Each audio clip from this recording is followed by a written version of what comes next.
Hello and welcome to the HVB Global Academy presents The Right to Be Happy in association with Republic TV.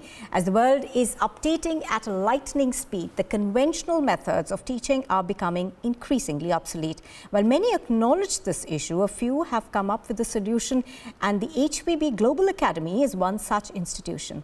At HVB, the team of professionals have put their minds together and curated a structure of learning that will ensure that the learner becomes a resilient, independent, growth-oriented and integral member of society. To explore this in depth, I have with me Dr. Chandrakanta Pathak. She's the principal and CEO of HVB. Mr. Rishabh Shah, he's the founder of IIMUN.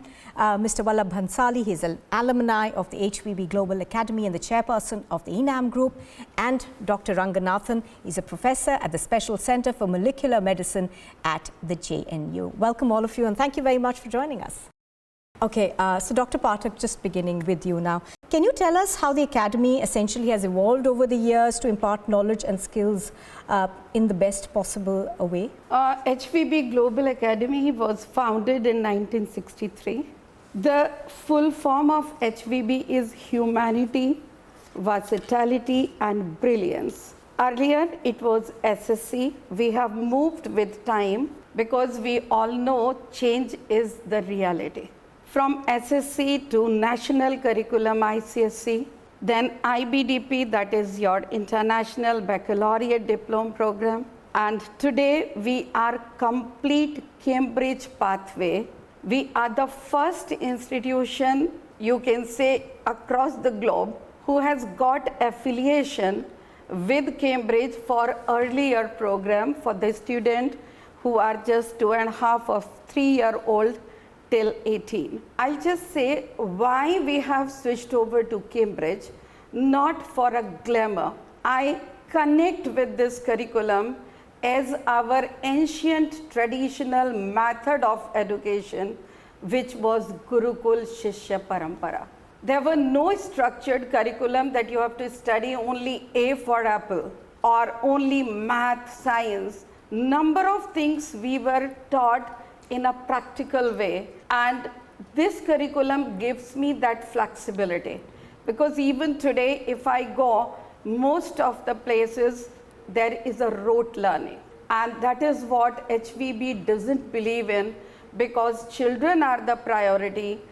We can't wait that the government will give us everything, but I'm happy that we people have come out with a pedagogy where happiness is at the center, which we try to achieve by using other 5 Qs, which is emotional, social, creative consciousness, digital and intelligence. We believe it is in line with new education policy. We don't have teaching. We are replacing the word teaching with the learning at our institution. Right, now coming to you, Mr. Shah. Your organization, of course, does specialize in student conferences, which gives you perhaps a chance to interact and watch millions of students every year. Now, can you tell us what essentially differentiates students from India from those that you interact who are coming from abroad? Students in different countries, and I'll take Finland as an example, the education system out there is very different. They are geared differently in a way that they have education starting only after 6 years of age. They have only 20 hours of schooling per se. There is an intense focus on extracurricular activities.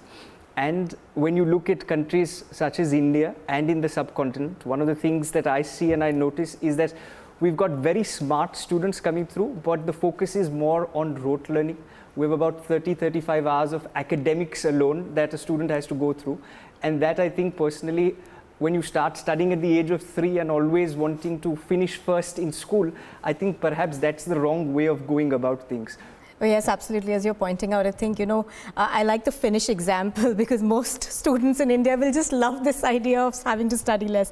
But anyways, Mr. Bhansali, coming to you now. You, of course, are an alumnus of the HVB Global Academy. You're still active in the institution. share with us, talk us through your experiences when you were a student, and how do you see the school having evolved in these past 60 years? This goes back 60 years. And it was a new school. Students from all kinds of backgrounds came. For example, I came from a Hindi medium school. There were others who were from Hindi medium school, from Gujarati medium schools. And so therefore, there was great transition that all of us had to make.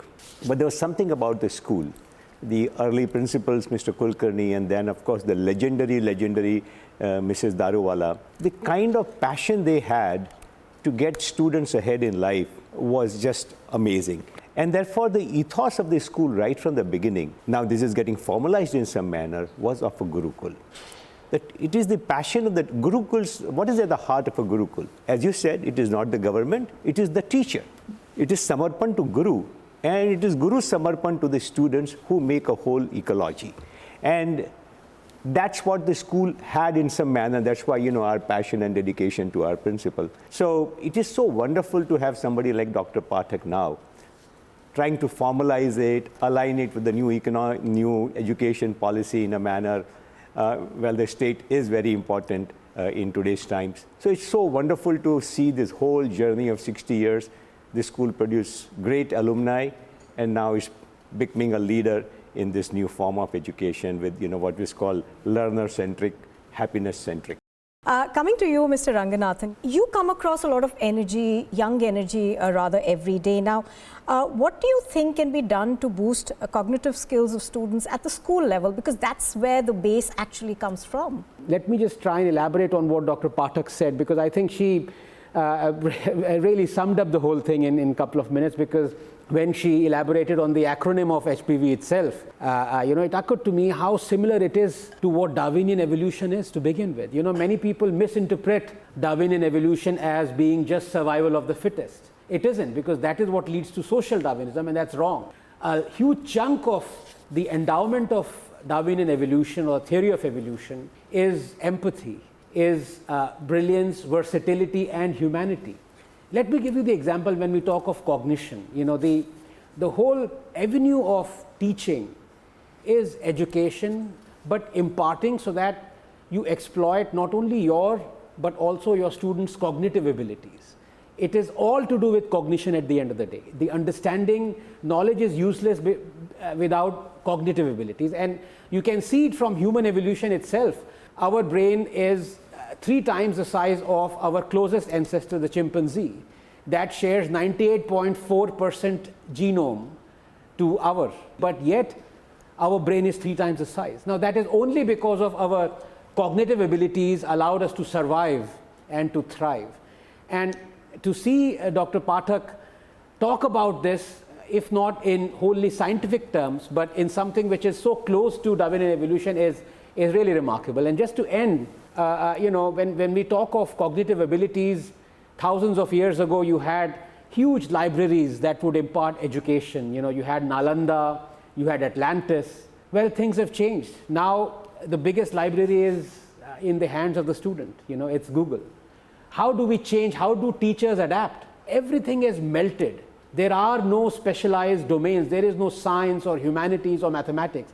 Everything has come together. We just have to figure out a path where we can use all those things that have come together as one subject. How we can use that, a student can use that. Otherwise, every subject is useless without having knowledge of every other subject. Yes, absolutely. Dr. Pathak, earlier you were, of course, talking about pedagogy at the HVB Global Academy, which obviously is going to be a combination of different quotients leading to happiness, essentially. Now, happiness, of course, is an emotion that makes you enjoy and excel at everything. Now, can you elaborate on the different quotients and the thought that you've had behind this idea? As I said, humanity, versatility, and brilliance. The vision of the institution is create lifelong success stories. One such example is with us over here in the form of Vallabhbhai. Our motto is nurturing imagination and inspiring excellence. With a rote learning, I don't see that the children or the teacher, any one of us, we are happy. to get that, how to get the, and happiness should be the basic right of any student who is coming to the institution. Not that sad, oh, school bhi jana hai, that kind of approach. Now, how we can develop all this? So we have come up with these 5 Qs. Now, say for example, first is emotional quotient. Lot many news comes in the paper or the media that children, those who don't achieve 99%, they get disappointed and they commit suicide. That should not be the final outcome of education. What we are pressurizing the student today for qualification, which comes in the form of marks when they appear for 3 hours examination from rote learning. The education difference is, with qualification, these are piece of paper, but education which takes you ahead in your life and make you to get set for life. That's what is our final aim. So with emotional, till I don't know what is a failure and how to accept it and put it in the form of first stepping stone towards my success, which research could take place without having the failure in any experiment. So we started celebrating in our school a risk taker day. We did not call it failure day, we called it risk taker. So teachers started sharing our emotions with the students, that we also have gone through some failures in our life. Normally parents project themselves at home as they are the heroes. They have never done any mistake, they have never faced any failure, which is practically wrong. So we teach our children with the help of EQ what is emotion and how to handle it. When I go for SQ, so that social, everybody demands from the government and start blaming each other, anybody. This is not done, this is bad. But do we train our students that what are their duties towards the society? What we people can do as HVB family, and that is what is a part of SQ. CQ, every institute talks and they must be doing definitely something. Find out a hidden talent in a child and the child will progress. But how we really execute this process? So we have a creative consciousness quotient where we take care that every individual find out what is the hidden talent, what is unique within me. And that becomes the creativity and explore that. If I go for IQ, intelligence, as Professor Ranganathan already said, we are flooded with the knowledge, but do we train our children how to crystallize it, how to execute it, to find out any problem and to give the solution of that problem to themselves and to the society. And DQ, we all know the last 2 years of pandemic have taught us so much that we are living in the digital era and DQ is there. Now, if a child knows all these things, I'm sure will be a happy child. And that is what is at the center of our pedagogy at HVB. We use these quotient in all our lesson planning. And when we discuss with the students, somehow we bring all this and make sure that child becomes a happy child. Absolutely, Dr. Pathak, we couldn't agree more with you on the whole failure aspect. The first step to success, of course, is always a failure, and dealing with it is the biggest learning in life. Well, on that note, it's time for a very short break. Don't go anywhere. You are watching the HVB Global Academy presents Right to be Happy in association with Republic TV.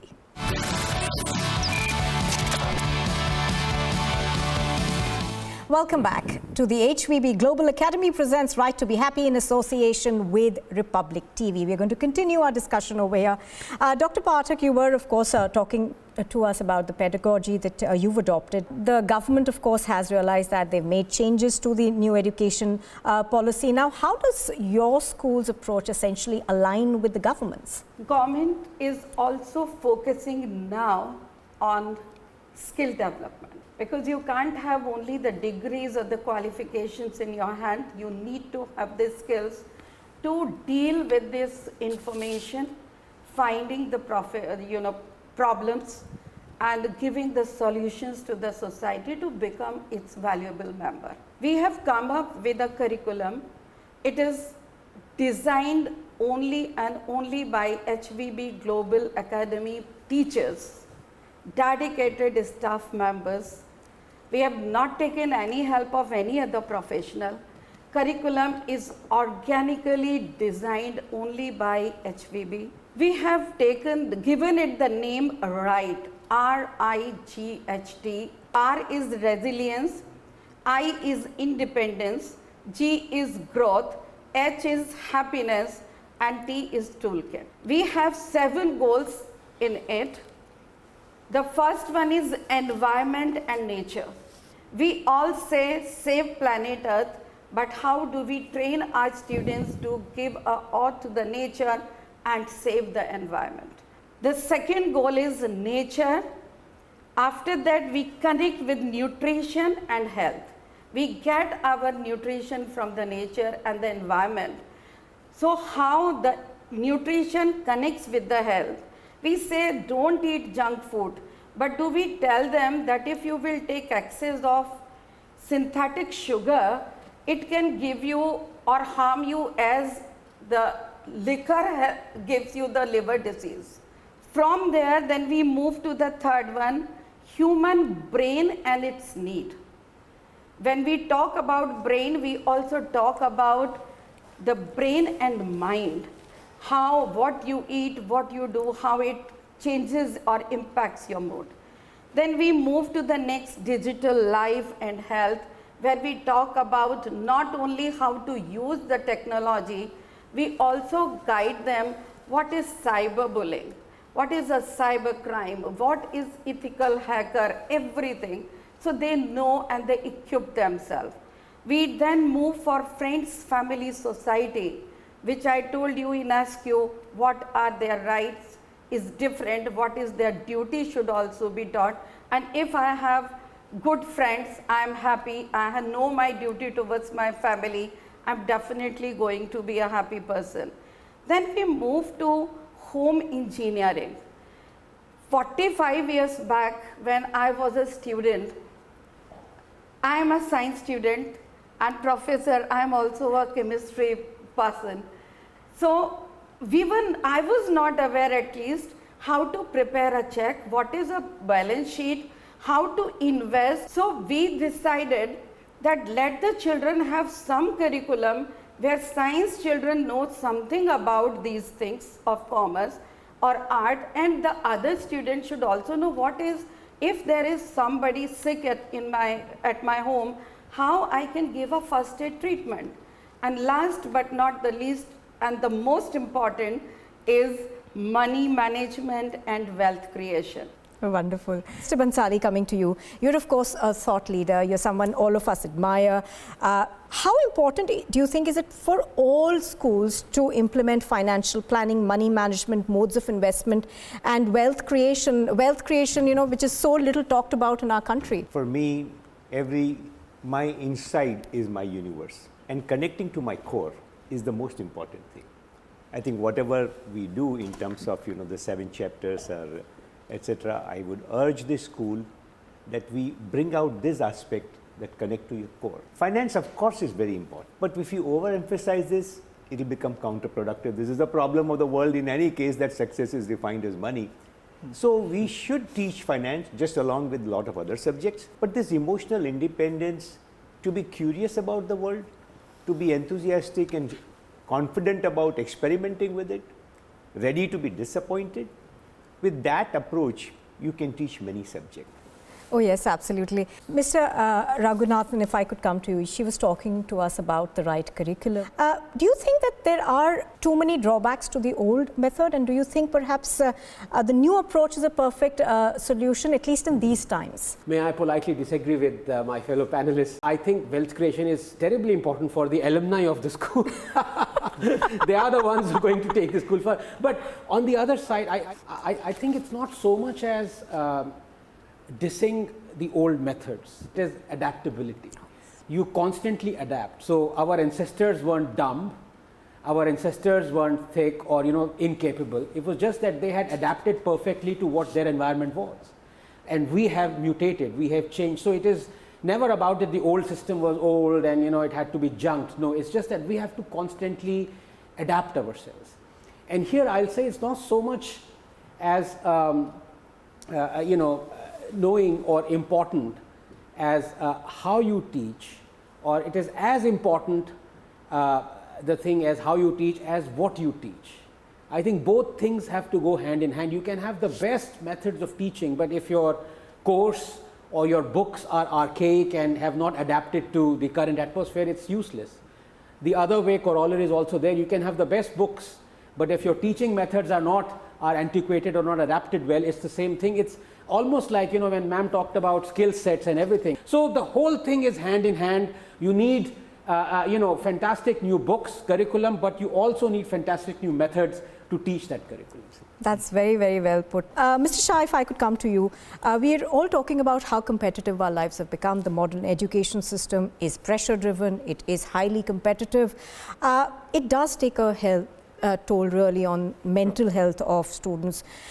Do you think this should change, or should we perhaps look at building more resilient children? Mental health is real. Mental well-being is very important. The key is to understand what mental health actually means, and to that end we always assess it from the Western lens. I think the problem is that we always see the UNICEF report, we see the WHO report, but what mental well-being means in the West and what mental well-being means out here is completely different.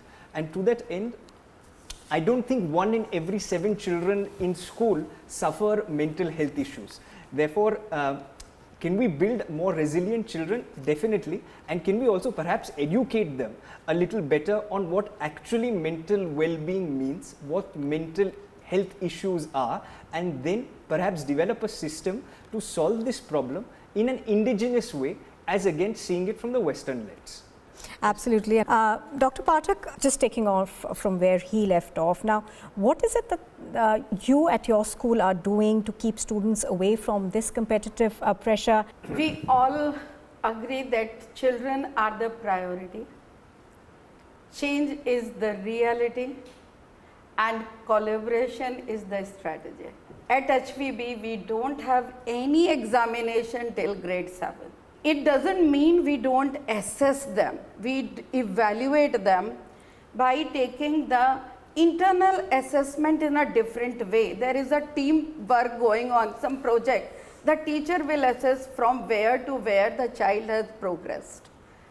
The 20 days in a year which we used to spend for taking the exam, not only a stress for the children, even for the teachers.